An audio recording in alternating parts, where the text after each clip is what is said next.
Hello students, आज हम discuss करेंगे क्लास 10th टर्म 2 के सैंपल पेपर के सेक्शन ए के क्वेश्चन।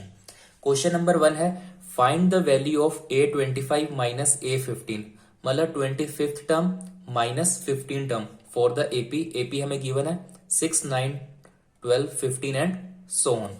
तो एपी हम सबसे पहले लिख लेंगे 6, 9, 12, 15 सो ऑन। इसमें ए की वैल्यू क्या आ गई हमारी, ए क्या होती है हमारी फर्स्ट टर्म, ए आ गया हमारा 6। डिफरेंस क्या होता है हमारा A2 minus A1, second term minus first term, कितना आ गया 3। पूछा क्या गया हमें A25 माइनस A15। A25 का क्या फॉर्मूला होता है हमारा A प्लस 24D, और A15 का क्या होता है हमारा A प्लस 14D। A कम कर देते हैं, जैसे अगर मैं NS टर्म का फॉर्मूला पूछूं आपसे, ANS का फॉर्मूला क्या होगा A plus N minus 1D।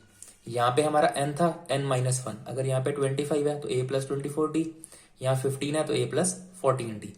पूछा था हमसे A25 माइनस A15, मतलब a plus 24D minus a plus 14D। तो ये हो जाएगा a plus 24D minus of a minus of 14D।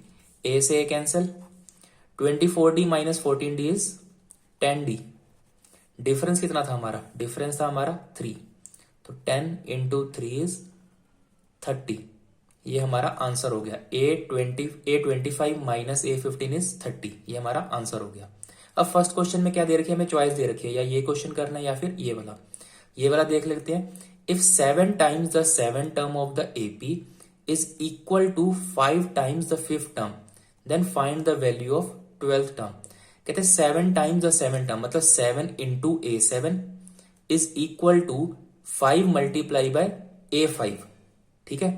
उसको और क्या पूछा गया है, कहता 12th टर्म निकालनी है।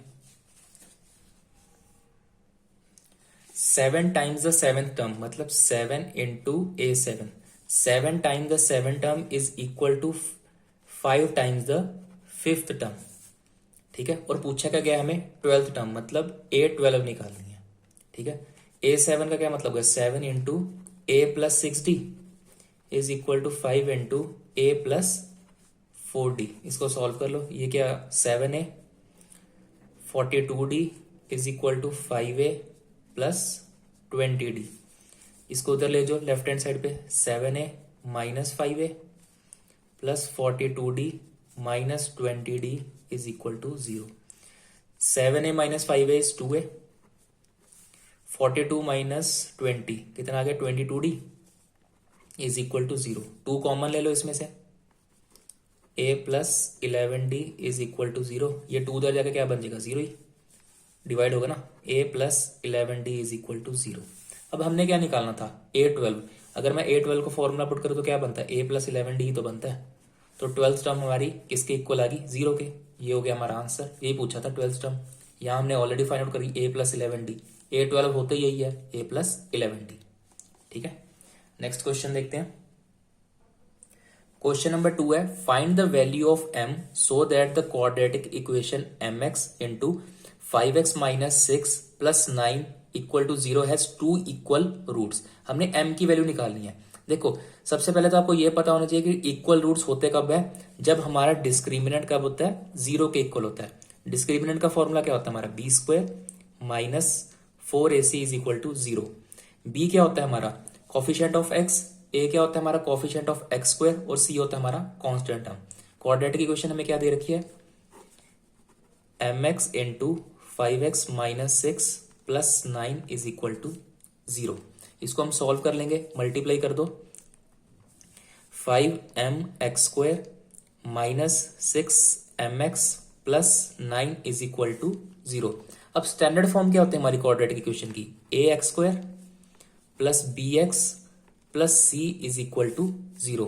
अब कंपेयर कर लो, a की वैल्यू कितनी आ गई हमारी 5m, b की वैल्यू आ गई हमारी माइनस 6m, और c की वैल्यू आ गई हमारी 9। इसमें पुट कर दो b² minus 4ac minus 6m का होल स्क्वायर माइनस 4a की वैल्यू है 5m और c की वैल्यू है 9 is equal to 0। Minus 6m का होल स्क्वायर कितना हो जाएगा 36m² माइनस 5 4 का 20, 20 into 9 is 180, minus 180 m is equal to 0।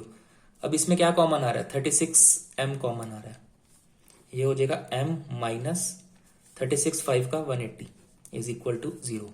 ठीक है, अब दो वैल्यूज आएगी, एक तो है 36 m इज इक्वल टू 0 और एक है m minus 5 is equal to 0। m की वैल्यू क्या आएगी, 36 वहां पे जाके क्या हो जाएगा डिवाइड, तो m इज इक्वल टू 0 और m की वैल्यू आ गई 5। अब देखो, अभी अगर ध्यान से देखो इस क्वेश्चन में, अगर m इज इक्वल टू 0, अगर m इज इक्वल टू 0 हम इसमें पुट करते हैं तो ये मेरे पहले दो क्या हो जाएगी, 0 बन गया ये चीज वाली, क्योंकि इसमें भी m है और इसमें भी m है, बचा क्या 9 इक्वल टू 0। 9 इक्वल टू 0 कभी पॉसिबल हो सकता कि 9 0 के इक्वल हो, ये पॉसिबल हो ही नहीं सकता। तो हम क्या कर लेंगे, इसको निगलेक्ट, m की वैल्यू हम क्या लेंगे, m इज इक्वल टू 5, तो ये मेरा आंसर हो जाएगा। ठीक है, दो वैल्यूज नहीं हो सकती m की, क्योंकि ये 0 हम क्यों नहीं ले सकते, क्योंकि 9 इज नॉट इक्वल टू 0, जबकि अगर हम m की वैल्यू इसमें पुट करेंगे तो यहाँ पे बन रहा है 9 इक्वल टू 0, जो कि पॉसिबल नहीं है। नेक्स्ट क्वेश्चन देखते हैं। क्वेश्चन नंबर 3 है, from a point P to tangents PA and PB are drawn to a circle, if OP is equal to 2R then find angle APB and what type of triangle is APB। देखो question है, कह रहा है अगर दो tangent हमने draw कर रखे हैं PA और PB, ठीक है, हमें OA गिवन है R मतलब रेडियस है, और OP कितना गिवन है 2R, तो वो क्या पूछ रहा है क्वेश्चन में कि एंगल APB कितना होगा और ट्रायंगल APB कौन सा ट्रायंगल होगा, राइट एंगल ट्रायंगल होगा, आइसोसेलेस होगा या इक्विलेटरल ट्रायंगल होगा, वो ये भी पूछ रहा है साथ में। ठीक है, देखो सबसे पहले क्या करना है इसमें, अगर सर्कल के बाहर अगर हम दो टेंजेंट ड्रॉ करते हैं तो वो क्या होते हैं, इक्वली तो होते हैं, इक्वल साइड्स होते हैं, PA is equal to PB, एक तो हमें ये पता चल गया। ठीक है, टेंजेंट और रेडियस के बीच में क्या होता है, टेंजेंट और रेडियस क्या होते हैं, परपेंडिकुलर, तो मतलब ये क्या हो गया हमारा 90 डिग्री। ठीक है, और OP क्या कर रहा है, बाइसेक्ट कर रहा है एंगल को। अगर मैंने इसको थीटा ले लिया फॉर एग्जाम्पल, तो अगर मैं इसको ट्वाइस कर दूंगा थीटा के, तो ये पूरा एंगल आ जाएगा मेरा। ठीक है, आया समझ। एक तो मेरा ये ट्रायंगल हो गया APO, अगर APO क्या बन गया मेरा, राइट एंगल ट्रायंगल बन गया। इन ट्रायंगल AOP ले लो या APO ले लो, सेम है, ये 90 डिग्री है, तो ये क्या बन गया, राइट एंगल ट्रायंगल। ये मेरी क्या चीज है, ये तो हुआ मेरा बेस, ये है मेरा परपेंडिकुलर, और ये 90 डिग्री के ऑपोजिट क्या हो गया मेरा, हाइपोटेन्यूज। ठीक है, अगर अब मैंने थीटा निकालना, ये है परपेंडिकुलर और ये है मेरा हाइपोटेन्यूज। परपेंडिकुलर अपॉन हाइपोटेन्यूज मतलब R upon 2R। Perpendicular upon hypotenuse क्या होता है मेरा, साइन थीटा ही तो होता है। ठीक है, तो ये R से R कैंसिल, साइन थीटा की वैल्यू कितनी आ गई 1/2। अब देखो साइन थीटा 1/2 कौन से एंगल पे होता है, तो थीटा मेरा कितना आ गया मेरा 30 डिग्री। 30 डिग्री पे साइन क्या होता है 1/2, तो मेरा थीटा कितना आ गया 30 डिग्री। अगर ये मेरा एंगल 30 डिग्री है तो ये वाला एंगल भी 30 होगा ना।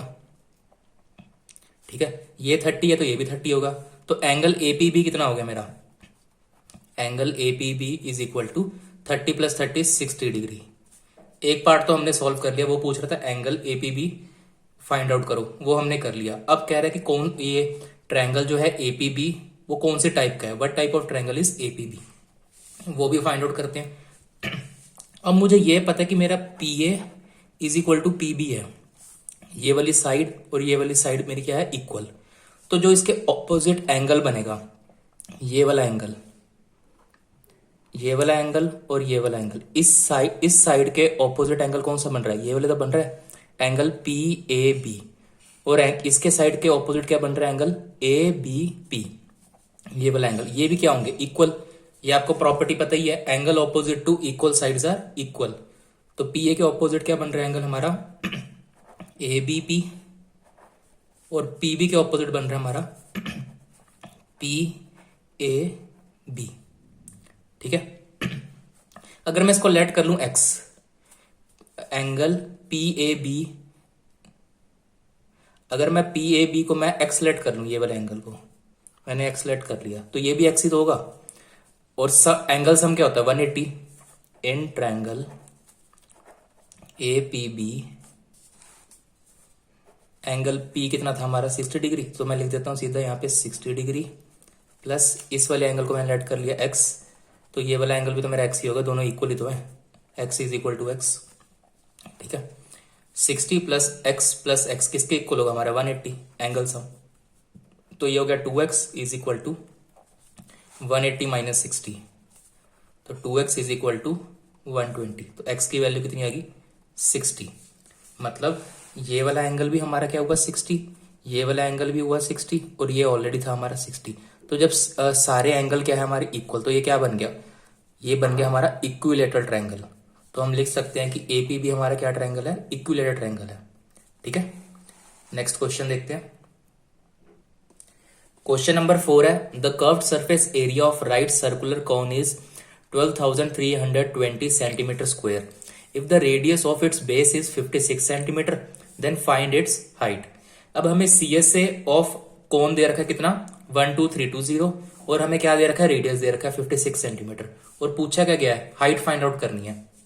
देखो अगर मैं लिखता हूं CSA ऑफ कोन कितना दे रखा है हमें 12320। अब CSA ऑफ कोन का फॉर्मूला क्या होता है हमारा, होता है पाई आर एल 12320। रेडियस हमें पता है, रेडियस हमें गिवन है 56 सेंटीमीटर। तो यहां से हम क्या फाइंड आउट कर सकते हैं L, और एक और रिलेशन भी होता है L square is equal to h square plus r square.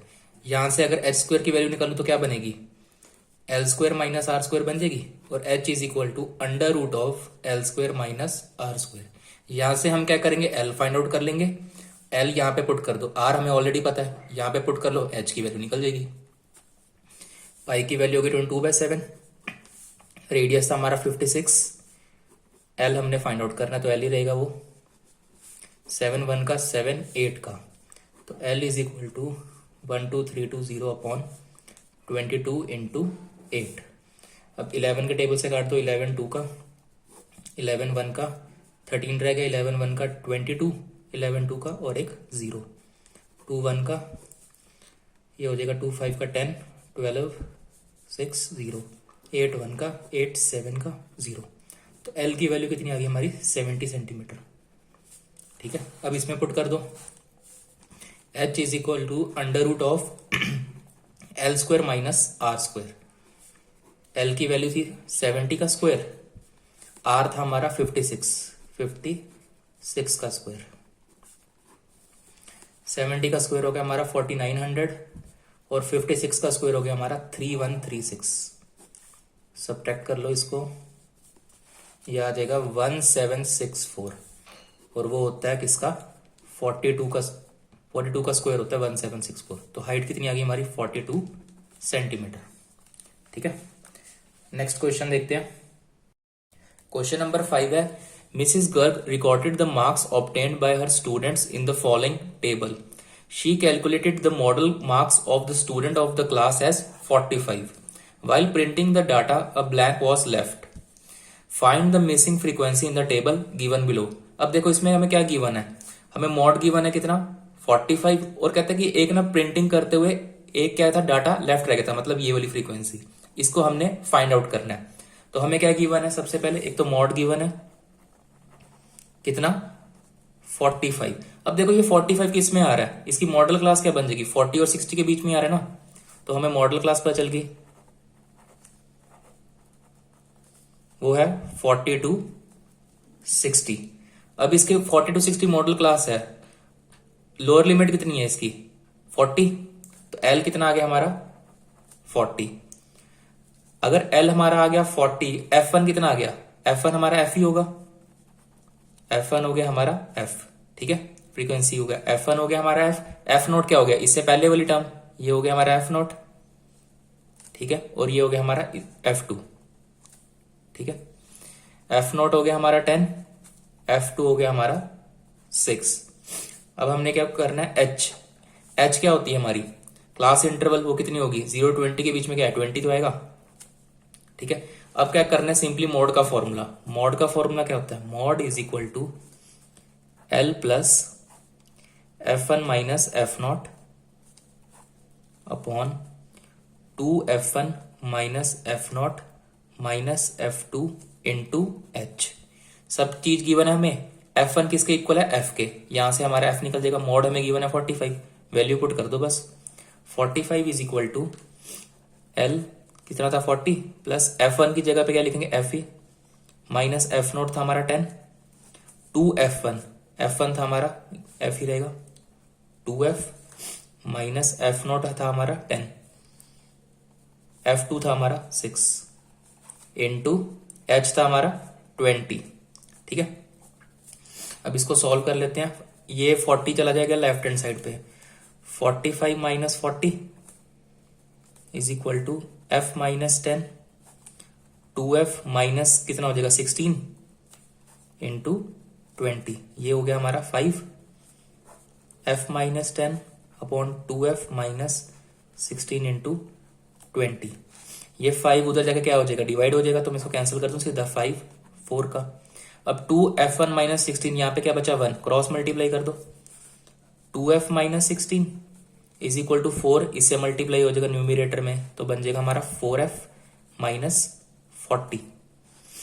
ठीक है, माइनस 40 है तो उसको उधर ले जाओ माइनस 16 प्लस 40 और 2F चला जाएगा राइट हैंड साइड पे 4F माइनस 2F। ठीक है, 40 minus 16 is 24 24 is equal to 2F, तो F की वैल्यू कितनी आ गई 24 अपॉन 2, आंसर इज 12। तो जो मिसिंग फ्रीक्वेंसी थी वो किसके इक्वल आ गई हमारे 12 के इक्वल आ गई। ये एक बार ध्यान से देख लो फॉर्मूला, कभी कभार क्या करते हैं बच्चे भूल जाते हैं फॉर्मूला एग्जामिनेशन में, तो इसको याद कर लो मोड का फॉर्मूला। ठीक है, नेक्स्ट क्वेश्चन देखते हैं। क्वेश्चन नंबर 6 है, if Ritu were younger by 5 years then what she really is. ये पता नहीं कैसी लड़की है, इसने क्या कहा Ritu were younger by 5 years then what she really is. इसने अगर मैं प्रेजेंट एज अगर x ले लूं तो उसकी प्रेजेंट एज इसकी एक्चुअल एज नहीं होगी, प्रेजेंट एज अगर मैंने x ली तो इसकी रियल एज कितनी होगी x माइनस 5 years। मतलब ये ऐसी लड़की है जिसने अपनी एज 5 साल बड़ी बता रखी है। देखो अगर मैं कहता हूं लेट द प्रेजेंट एज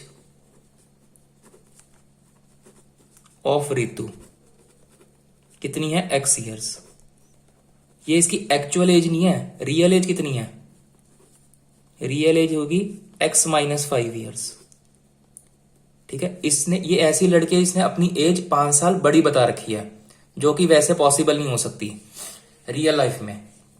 ठीक है, then the square of her age would have been 11 more than 5 times her present as.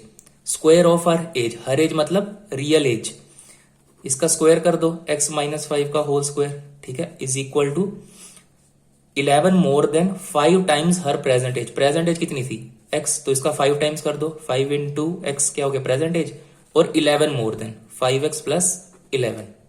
ठीक है, देखो सबसे पहले क्वेश्चन दोबारा समझ लो, if Ritu were younger by 5 years then what she really is. तो इसने क्या कर रखा है अपनी एज 5 साल ज्यादा बढ़ा रखी है। मतलब अगर इसकी एज फॉर एग्जांपल अगर प्रेजेंट एज इसकी 20 निकली, लेट कर लेते हैं, अगर प्रेजेंट एज 20 निकली इसकी, एक्चुअल एज कितनी हुई इसकी 15, 20 माइनस 5 मतलब एक्चुअल एज है 15 और बता कितनी रही है 20 साल। ये पता नहीं अलग ही दुनिया से होगी कोई। चलो हम इसको सॉल्व करते हैं। x माइनस 5 का होल स्क्वायर क्या हो जाएगा a माइनस बी का whole square, a square plus B square minus 2ab is equal to 5x plus 11। अब क्या करना है 5x को उधर ले जाओ, x स्क्वायर ठीक है minus 10x minus 5x plus 25 minus 11 is equal to 0। X square minus 15x, ये आ जाएगा 25 माइनस 11 इज 14 इक्वल टू 0। अब क्या बन गई क्वाड्रेटिक इक्वेशन बन गई, मिडिल टर्म स्प्लिटिंग से कर लो। प्रोडक्ट क्या चाहिए हमें 14, सम क्या चाहिए हमें माइनस 15। तो फैक्टर क्या आ जाएंगे माइनस 14x और minus x plus 14 is equal to 0। इसमें x कॉमन ले लो, x माइनस 14, इसमें आ जाएगा माइनस 1 कॉमन, तो ये हो जाएगा x minus 14 is equal to 0। तो x की क्या वैल्यू होगी x माइनस 1 और x minus 14 is equal to 0। x की क्या वैल्यू होगी 1 एंड 14। अब देखो एक साल की तो हो नहीं सकती, अगर मैं एक साल यहाँ पे पुट करूं तो x 1 माइनस 5 ये तो नेगेटिव में चलेगी, अपनी एज बताएगी क्या, वो नेगेटिव में तो हो ही नहीं सकती कोई एज, तो हम 1 को क्या कर देंगे निगलेक्ट। ये आ जाएगी इसकी 14, प्रेजेंट एज थी उसकी 14 और रियल एज कितनी थी आर ए लिख देता हूं 14 माइनस 5 मतलब 9 एक्चुअल एज थी 9 साल की और बता के नहीं रही थी वो 14 साल की हूं मैं। ठीक है, आया समझ क्वेश्चन। इसमें देखो एक इन्होंने ऑप्शन दे रखी है दूसरे में, और solve for X 9x² minus 6px plus p² minus q² equal to 0। तो ये भी देख लेते हैं। 9x² minus 6px plus p² minus q² equal to 0। Solve करनी है इक्वेशन को। अब देखो कंपेयर अगर हम करें ax² plus bx plus c equal to 0। अब कंपेयर करो, a की वैल्यू कितनी आ गई हमारी, a की वैल्यू आ गई 9, b की वैल्यू कितनी आ गई माइनस 6p, और c की वैल्यू आ गई हमारी p² माइनस q²। डिस्क्रिमिनेंट का formula b² minus 4ac minus 6p का होल स्क्वायर माइनस 4a था हमारा 9 और c था हमारा p² minus q²। Minus 6p का करेंगे अगर हम होल स्क्वायर, क्या बन जाएगा आपका 36p² minus 36 into p² minus q²। 36p² minus 36p² plus 36 q², ये तो कैंसिल आउट हो गया। तो डिस्क्रिमिनेंट की वैल्यू क्या आ गई हमारी 36 q²। अब x की वैल्यू निकालते हैं। x is equal to minus B plus minus √d upon 2a। Discriminant हमने पहले सॉल्व कर रखा है। b की वैल्यू क्या थी हमारी माइनस 6p, तो नेगेटिव पहले ही था, एक ब्रैकेट में यहां लिखते हैं हम minus 6p plus minus √d की वैल्यू निकाली है हमने 36 q² अपॉन 2a। a की वैल्यू थी 9, 2 इंटू 9। तो ये कितना आ गया हमारा, ये हो गया हमारा 6p प्लस माइनस √36 क्या क्या हो जाएगा 6, q² क्या बन जाएगा q अपॉन 18। ठीक है, यहां से ऊपर से मैं क्या कॉमन आ रहा है 6 p plus minus q upon 18, ये कैंसल आउट हो जाएगा। तो x की वैल्यू कितनी आ गई हमारी, एक तो आ गई एक में यहाँ पे प्लस माइनस था तो p प्लस q अपॉन 3, और एक आ गया हमारा p माइनस q अपॉन 3। ये आ गए हमारे फैक्टर्स। ठीक है, आई होप स्टूडेंट्स आपको मैंने जितने क्वेश्चन कराए इस वीडियो में आपको समझ आ गए होंगे। इनकेस अगर आपको कोई डाउट लगे तो आप कमेंट सेक्शन में कमेंट कर सकते हैं। इस वीडियो में हमने डिस्कस करे हैं सेक्शन ए के क्वेश्चन। नेक्स्ट वीडियो में हम डिस्कस करेंगे सैंपल पेपर के सेक्शन बी के question. Thank you for watching my video.